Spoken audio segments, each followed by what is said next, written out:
So today, we've kind of reached the big finish. We missed some of the details in these last two, but we've kind of reached the big finish for your first course in calculus. Calculus is usually a trilogy, and this is like the big finish. Here's your Return of the Jedi. So this began with the fundamental theorem of calculus back in Calc 1, where we said the definite integral of a derivative is the function at the endpoints, the difference in the function at the endpoints, and we can construct antiderivatives using the definite integral. I always like to include that one, even though it doesn't fit this form, because I think it's an important part of that fundamental theorem of calculus. The first one, compute a definite integral using an antiderivative. The second one, use a definite integral to construct an antiderivative. So it really puts together the definite integral and the antiderivative, both directions. But the overall form that we're looking at that's going to follow into these other fundamental theorems is that we're integrating a derivative, integrating something that's like a derivative,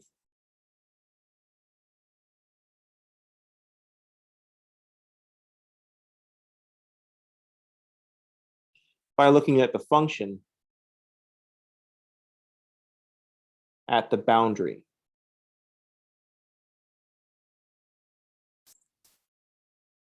We're integrating a derivative by looking at the function at just at the boundary. And this is the boundary of the interval, the curve, which is the endpoints of the curve, the endpoints of the curve. C is the curve that's the boundary of the surface S. The surface S is the boundary of some solid W. Now, I left off a whole lot of details because I wanted it to be nice and smooth so I could write these three things down,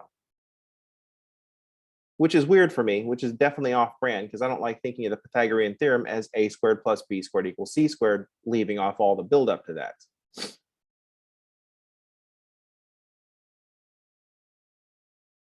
But I do also know as humans, we like clean things like this without all, and all, we just have to say, once we have this part down, we'll remember all the details. Like f prime has to be continuous on this closed interval from a to b, and c has to be a value from this closed interval.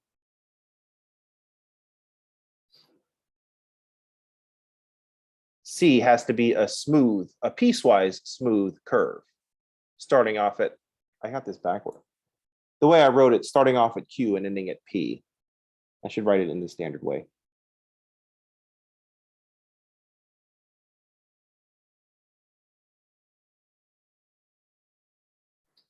And for Stokes' theorem, we have a similar thing to Green's theorem, where C is the smooth piecewise boundary of the surface S oriented so that S is on the left as we cruise around the curve.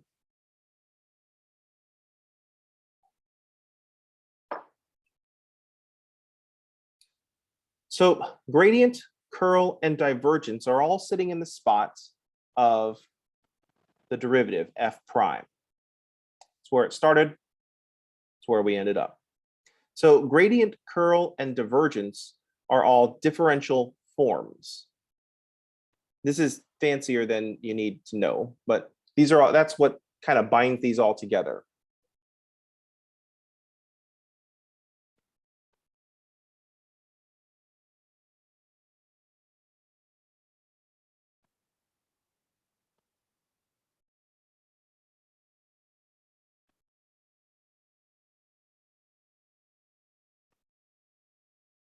So these things, gradient, curl, and divergence, are all differential forms.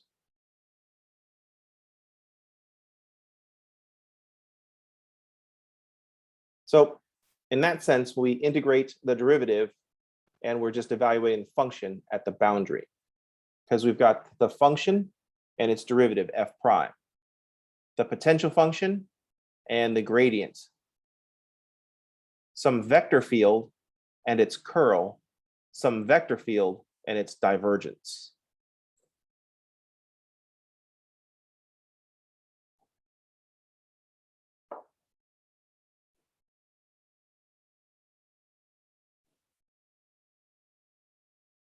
It's so well organized. You just gotta love it. So the gradient we have looked at in the past. So if f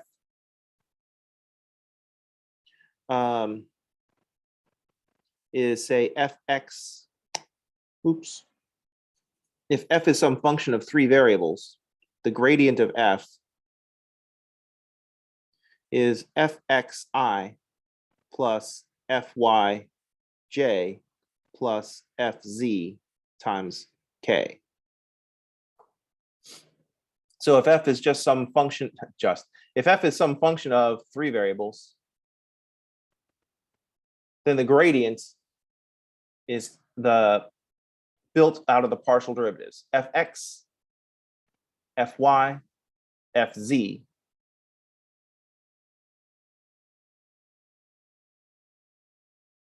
We often think of this as the operator, the del operator dot ijk. I don't think I want to write that. I want to keep it this way.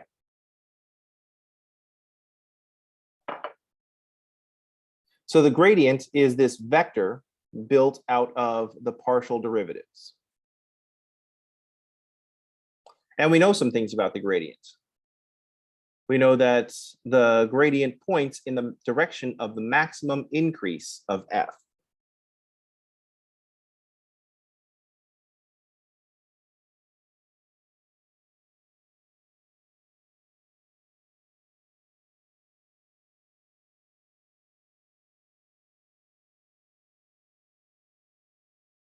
And so it's also perpendicular to the level surface.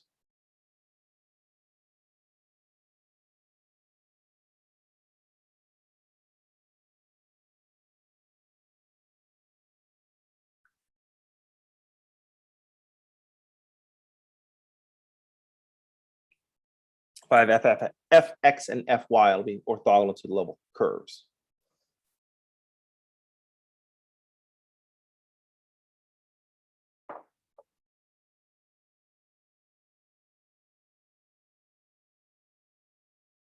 In Stokes' theorem, we have this thing called the curl of a vector field. So we had 2 different kinds of curl. We had the curl from Green's theorem, the scalar curl. So here we should start with f is some function.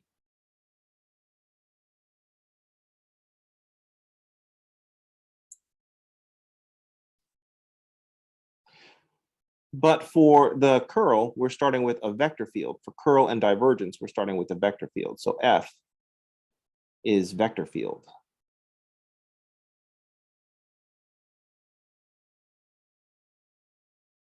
So f is, say,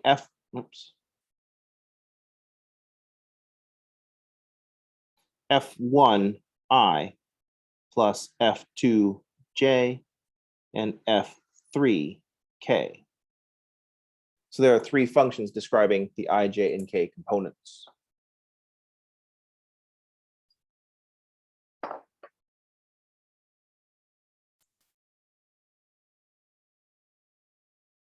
We have the scalar curl, which was for f is just in 2 dimensions, f1i plus f2j. What we want to look at today is the vector curl.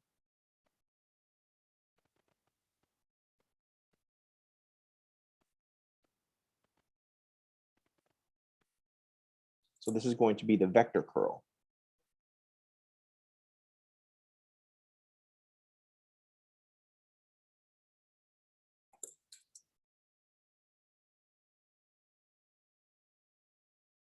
I don't know if you're copying along. If you are, start way over here because I'm going to fill up this space. stuff in math class, the further you go, stuff just takes longer to write. Because we're trying to express complicated ideas with our puny writing system.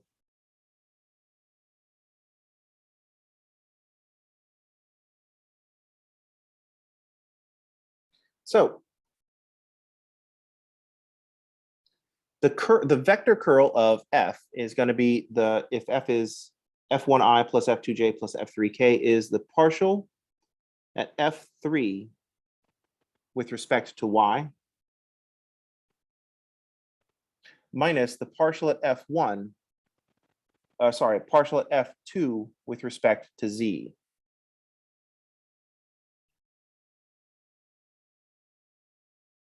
This is a vector curl, so that's the component, that's the I component.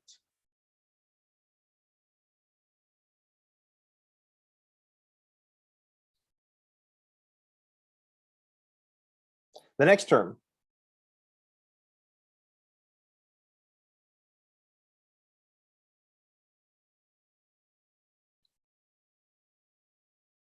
I'm going to write it the way I'm going to write it the way it's normally written, even though I hate it. This next one's annoying because, so first of all, notice that I is going to corresponds to F1, and it's like the first thing, it's like corresponds to the X, right? So notice that there's a Y and a Z, and F2 and F3, stuff that doesn't have to do with the X. And also notice that it's mixed. F3 is like the Z thing, but it's the partial at F3 with respect to Y. And F2 is the Y thing, but it's the partial at F2 with respect to Z. So it's the stuff that's not X, and then it's all mixed up in the derivative. And we're going to do the same thing for J. It's going to be an F1 and an F3, F1 partial with respect to Z, F3 partial with respect to X. So no Y stuff and no F2 stuff. And all mixed up. Here's the annoying thing. It's the partial at F1 with respect to Z, mixed up, minus the partial at F3 with respect to X. Some of you will see this as normal. I can only see this as being backwards. Because we're going like 3, 2, and this one's like 1, 3. And then the next one is back to the other order. It's the K, so it's not going to have any F3, and it's not going to have any Z, and it's going to be mixed up. Partial at F2 with respect to X, partial at F1 with respect to Y.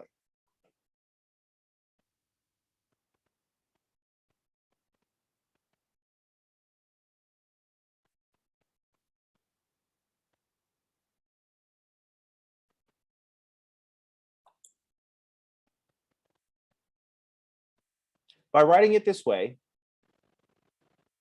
we kind of made it more difficult on ourselves. So for each component, I, J, and K, it's the stuff that isn't there. So for I, which we associate with F1 and X, notice that the coefficient is F2 and F3, and with respect to Y and Z, no X, no F1. And also notice that the partials are all mixed up.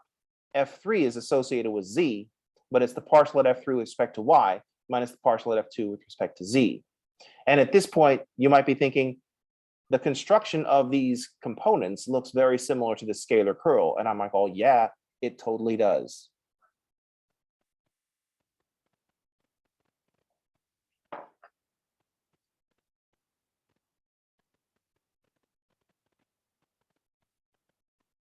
So that's exactly what I see as being wrong with this construction. Thank you for the perfect question. Why is Y first for I and X first for J? Why do we go 3, 2 in the first, 2, 1 in the last, but 1, 3 in the middle? This is why. We should be writing this middle term thus. We should be writing it in the form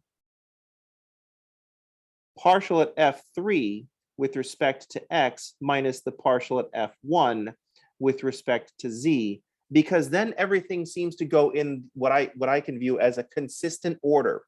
3, 2, 3, 1, 2, 1. Everybody see that consistent order? 3, 2, 3, 1, 2, 1. We can write it this way, but this middle one has to be then negative, right? Just change the sign, change the order. This is what I think the middle term should look like.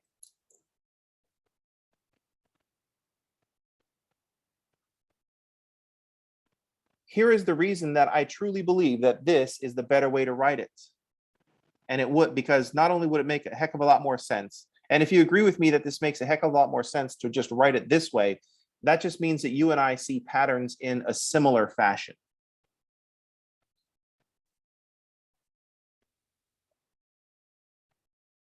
So that's just going to be a local thing for if you say, nope, this is better, even though we have to have this negative out here, 3, 2, 3, 1, 2, 1. And then the denominators are just not the numerator.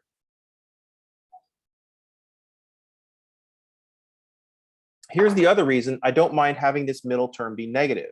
If you're like thinking that the first one is positive, the second one is negative, and the third one is positive, it looks like we're alternating signs.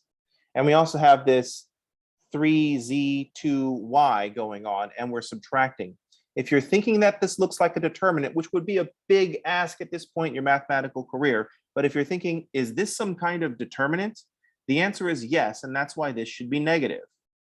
The curl of f is a determinant. It's the cross product of the del operator and the vector field. The curl should be viewed as this determinant because it's a cross product. And I think that's a better way in.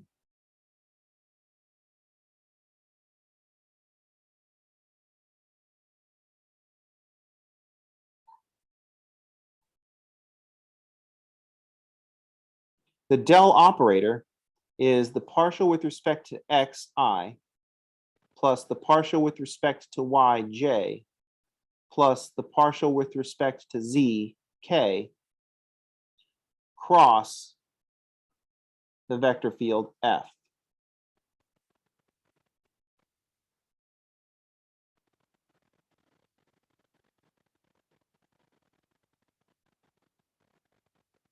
So this upside down delta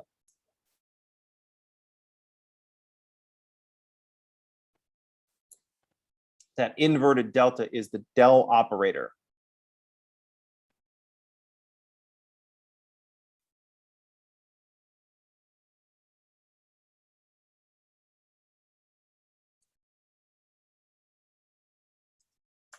So important, it has its own wiki entry.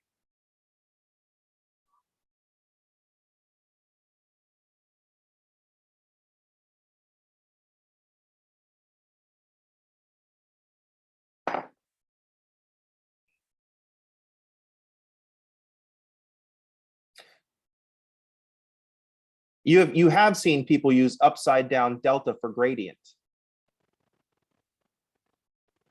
So curl of this vector field f is del cross f. Now take a look at the gradient. fxi, fyj, fzk. We took fx, we did this first, and then this second, and then this third, and we just multiplied those things, or not multiplied. We did this operation on f, then this operation on y, then this operation on z. So we sometimes write gradient of f as del f.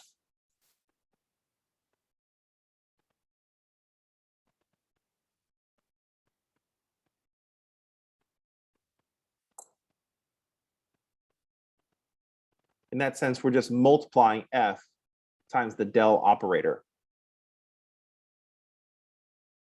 We're just taking the partial with respect to xi plus the partial with respect to yj plus the partial with respect to zk, and like performing this operation on the function f. I almost wrote dot for times. I can't write dot for times because dot means dot product in this environment.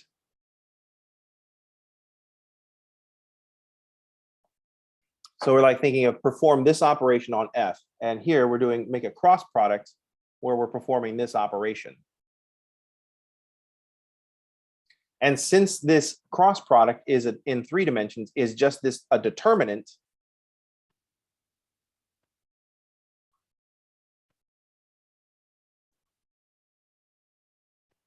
that's how we end up with this. That's why I think this should be minus, and it makes the pattern better. 3, 2, 3, 1, 2, 1, and the denominators don't match. Much easier way to write the curl.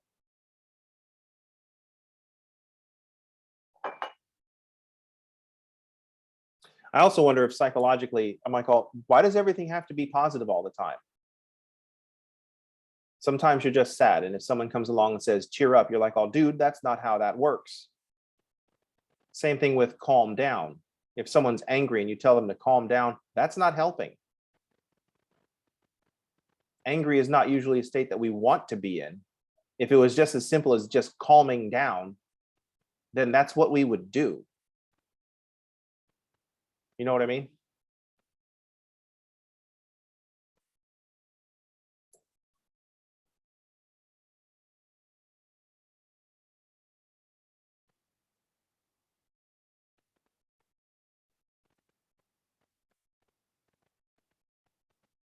It's like when someone is cranky in the morning and you go to work and they're like, oh, don't talk to that person. They need to be cheerier in the morning. For who? If you know someone's cranky in the morning, but it's perfectly acceptable to talk to them at like 10 o'clock, why don't you just wait till 10 o'clock to talk to them? You know what I mean?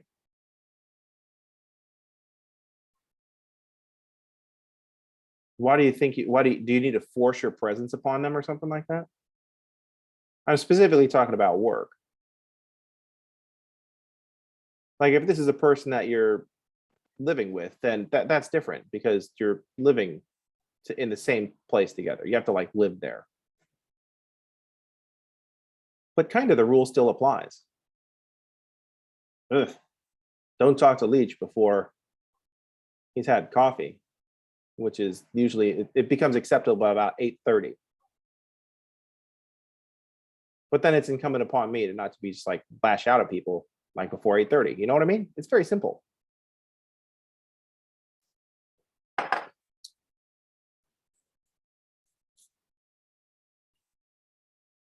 Just recognize when you tell someone calm down, you're just trying to make yourself more comfortable and you're not really concerned for the other person. You're just being selfish. It's like, oh, you're angry and it makes me uncomfortable. So please stop. Anyway, what are we talking about? Yeah, so I like thinking of the curl in this fashion because it's a cross product of this del operator and the vector field. The vector field, pardon me, F, forgot to put your hat on. Sent my vector field out there naked. So it's the cross product of this del operator and the vector field. And so it makes more sense to have everything go in this better order.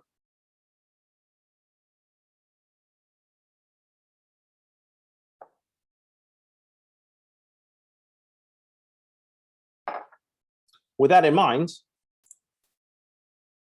the divergence of a vector field, if we just take a look at the divergence theorem, you can probably guess what the divergence is going to be. Notice that this integral, the integral over W of the divergence of this vector field and the dV, notice that this product is just a product. I didn't put a dot in between. I had a dot in between the curl of f dot dA because the curl of f is a vector. dA is a vector. So we need to indicate which product of vectors we're using. In the line integral, the gradient of f is a vector. dr is a vector. I need a dot to tell us to use the dot product. But in the divergence theorem, I'm just using juxtaposition to indicate multiplication. Multiply the divergence of the vector field times this factor dV. These are all differential forms. I've got just operator on the function, cross product of the operator and a vector. What's the divergence going to be?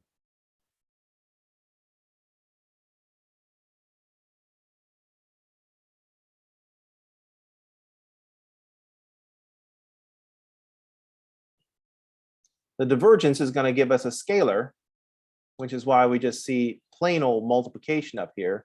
The divergence gives us a scalar because the divergence is the dot product of the operator and the vector field. So it's just going to be partial with respect to x on F1, partial with respect to y on F2, partial with respect to z on F3.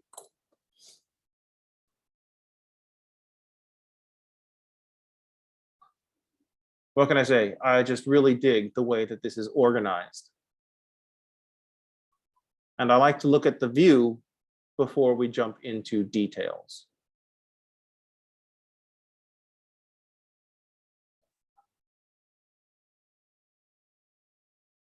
Any questions? Comments? Deep thoughts?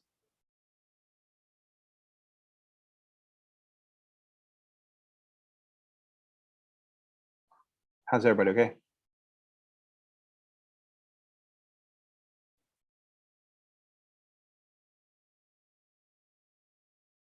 On one hand, Calc 3 is my favorite calculus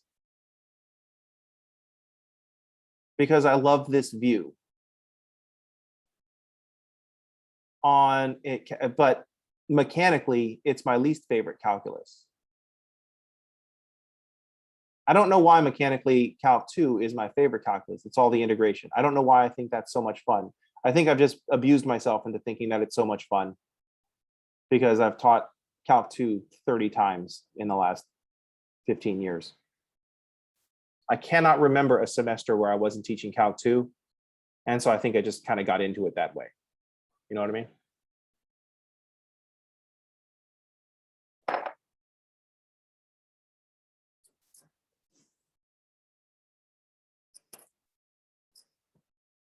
And then to bring in another random analogy, I like teaching Calc 1, but it's like if you're in a band and you have a hit song and you don't want to play it anymore. That's kind of how I feel about linear algebra. That's how kind of where I'm getting to with linear algebra. For a long time, it was my favorite because it was so well organized. But now you're like, ugh, I want to take that one out of rotation. So that's why I am. So next summer, I'm not teaching linear algebra. Any questions on our fundamental theorems of calculus? Now, I realize we don't really have an idea of what's going on with this curl.